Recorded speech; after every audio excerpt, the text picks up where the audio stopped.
Sans conteste, le retour de la Star Academy sur TF1 est un succès d'audience mais aussi d'estime.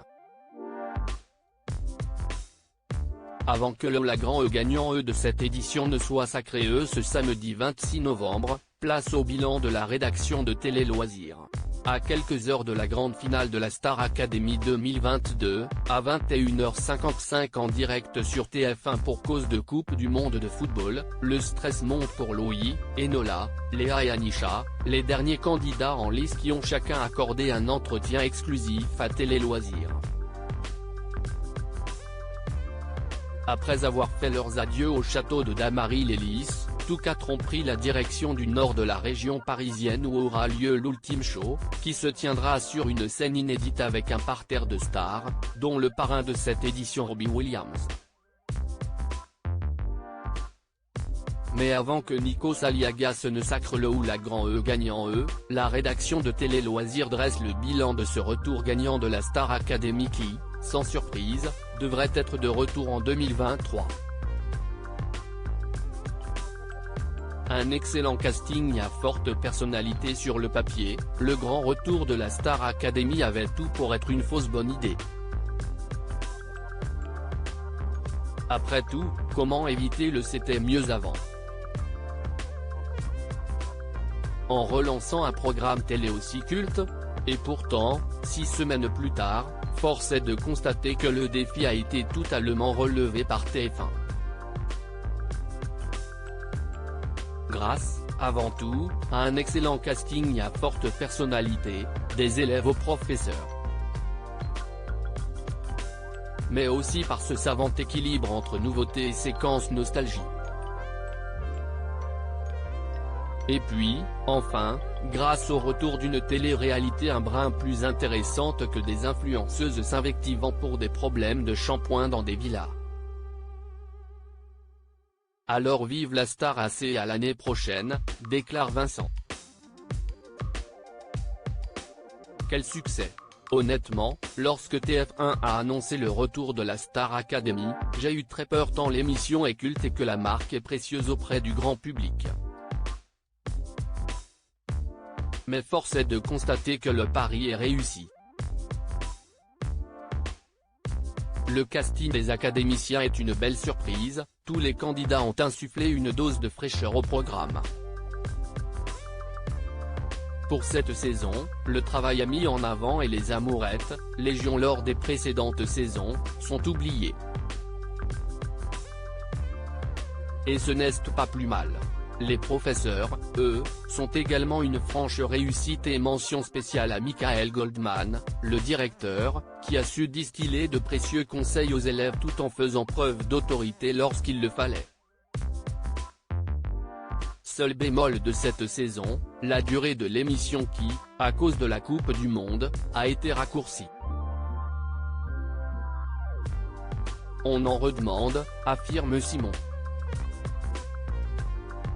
Les quotidiennes m'ont rappelé l'essence même de la Star Academy. De son côté, Laura n'avait pas été convaincue par le premier prime mais a rapidement changé d'avis sur l'émission.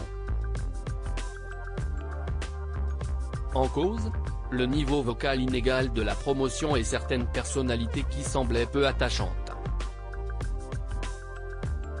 Je trouvais Léa, trop froide, Julien et Carla trop sur deux, Louis, trop émotif. Mais les quotidiennes m'ont rappelé l'essence même de la Star Academy. Il s'agit d'une école et non d'un concours de chant comme The Voice. Je me suis surprise à suivre avec intérêt leur quotidien rythmé par les cours et les masterclass, et à finalement apprécier certaines personnalités du château qui me déplaisaient au début. Leur travail a payé puisque les élèves ont beaucoup évolué au fil des semaines pour nous faire douter jusqu'au bout sur celui ou celle qui allait remporter cette nouvelle édition, explique-t-elle. Pour Clara, ce retour de la Star Academy sur TF1 est une très belle surprise. J'aurais même aimé que ça dure plus longtemps. J'ai aimé le casting, les nouveaux professeurs, les quotidiennes, les primes. ça manquait peut-être un peu de piquant dans les relations entre les élèves, un peu plus de classe, d'histoire d'amour aussi, mais dans l'ensemble, c'était très réussi. Vivement la prochaine édition 2023, qui sera plus longue cette fois, explique-t-elle. Les attentes étaient grandes et TF1 a su être à la hauteur. Clément voit quelques améliorations à apporter au programme. Siesti avec la larmichette à l'œil que j'ai écouté religieusement le générique de la Star AC le 15 octobre dernier, lors du grand retour de l'émission. Les attentes étaient grandes et TF1 a su être à la hauteur. Élève attachant, corps professoral harmonieux, directeur franc et charismatique, masterclass variée et intéressante. On regrette toutefois l'absence de stars internationales. Lewis Capaldi et Tom Gregory c'était bien mais pas top, les problèmes de son lors des primes et les trop nombreuses coupures sur le live de Mighty F1 Max. Quelques points à améliorer qui devraient faire de la prochaine saison, qu'on espère plus longue, une réussite totale, pointe-t-il. J'ai vraiment été agréablement surprise par cette saison de la Star Academy.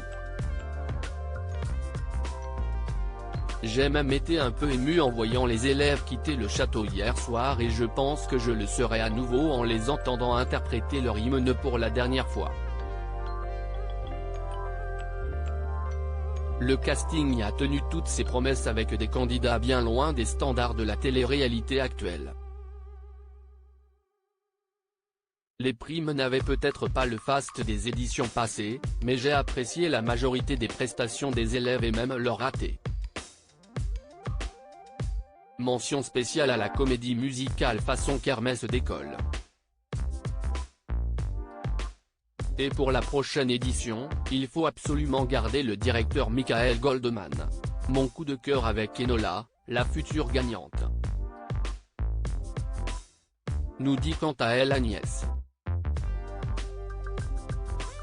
À lire aussi Yanis Marshall, Star Academy, donne le nom du finaliste qu'il soutient pour la finale.